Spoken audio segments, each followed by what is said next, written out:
Hi everyone, Mike from SSW. I've got Tanya Leahy on the call with me. We today are going to talk about some of the Microsoft tools like SharePoint, Power BI, Power Automate, Copilot. But what we're going to do is we're going to talk about it in the context of education. Now, I have an expert with me.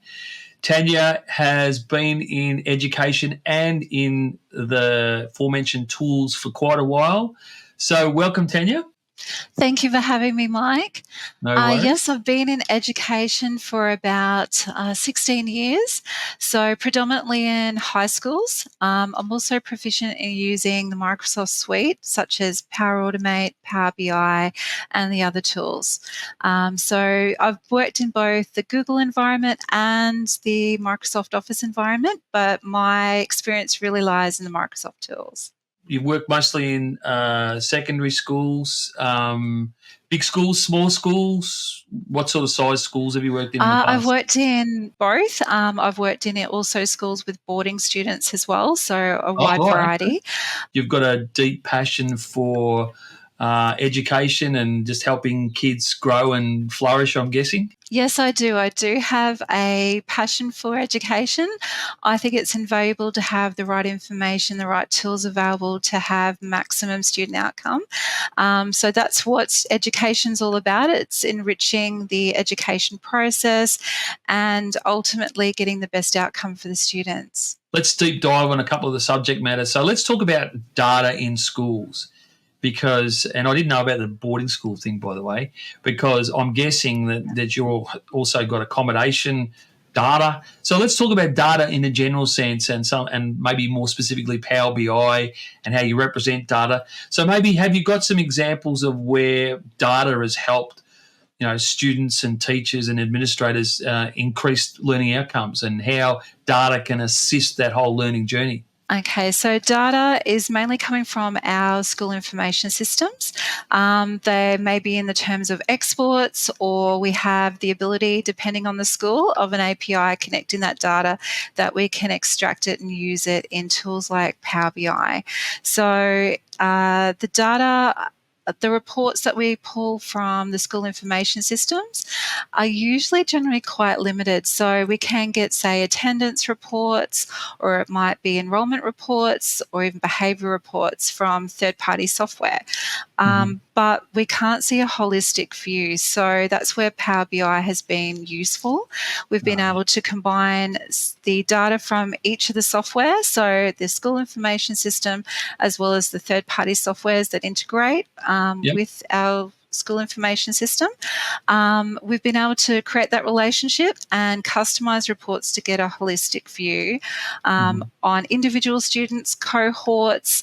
That's the beauty of Power BI. We can drill down and look at it from a year level or an individual student basis. Power BI can also be permission-based, that certain people can see certain things and you can restrict or allow all sorts of bits of data based on the permissions of the person. So usually the reports, depending on what the report is, we can then put it, say, on SharePoint, on dashboards. So then those dashboards are readily available for a permission group. So it could be regarding welfare notes. So we would restrict it to be viewed only by the welfare department of the school.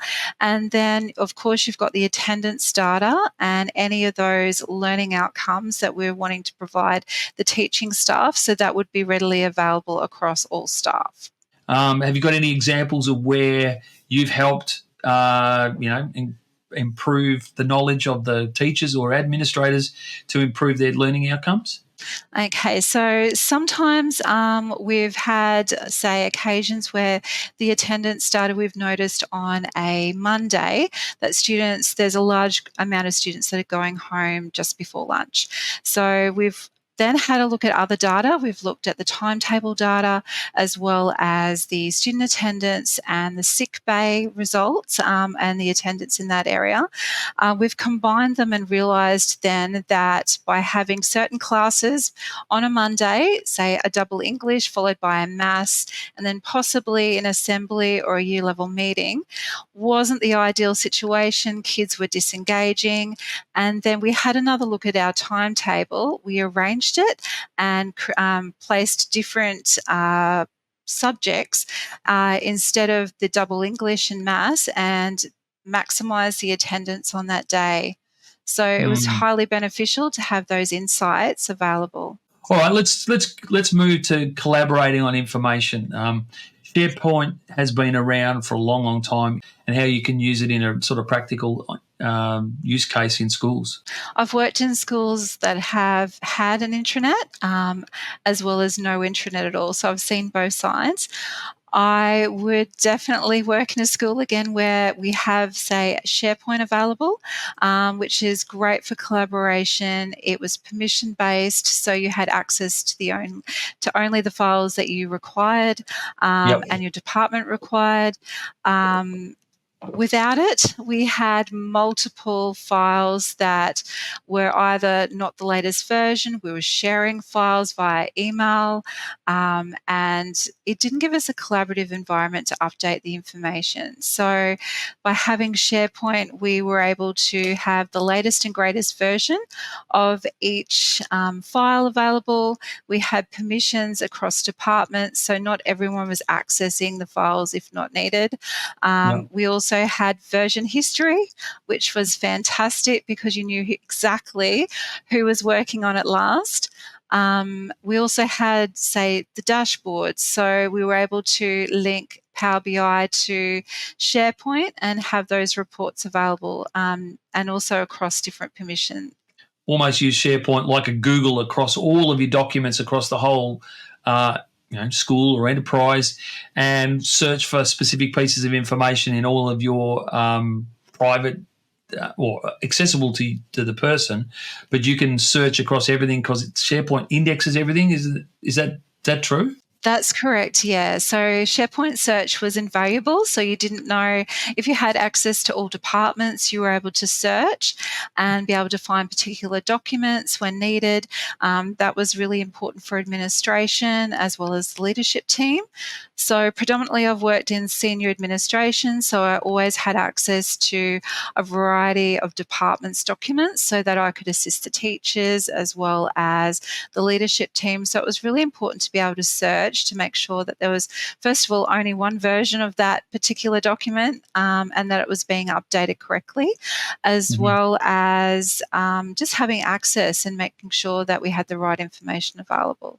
All right, let's talk about automation, and because these tools in the Microsoft suite have only been available for a little while, and there's a lot of other competitors' tools out there as well, but it gives the ability to automate repetitive tasks and do a bit of, if this happens, do something else. So maybe let's sort of talk about that, and how is that helpful in schools? So instead of running around, filling in paperwork, having a number of emails, and this can be either between staff and students with subject changes and parents trying to collaborate, and keeping everyone with the same information and in a timely manner.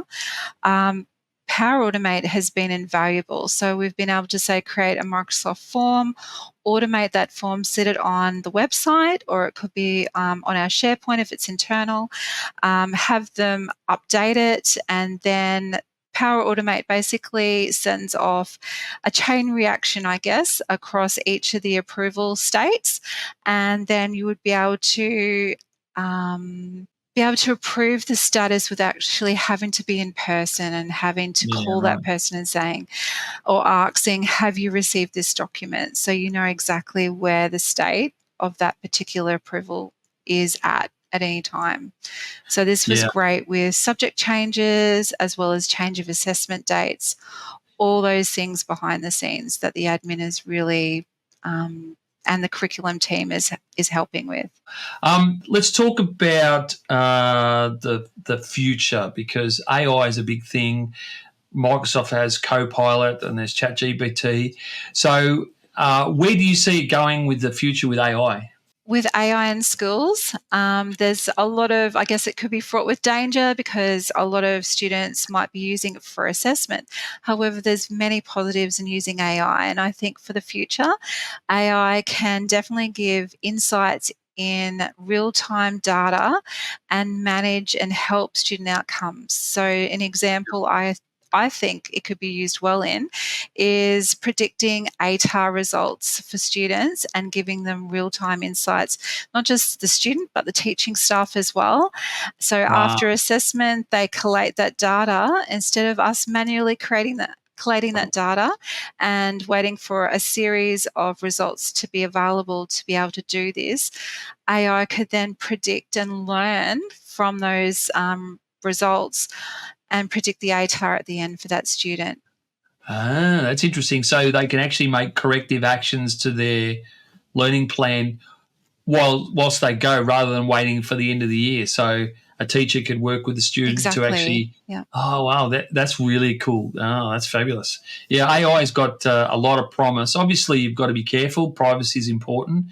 And where to use a Copilot or a semantic kernel or one of some of these private LLMs, or to use the sort of more public ones. We want to make sure that you work closely with your IT team to make sure that they that you work the right model. But far out, that's a great use case.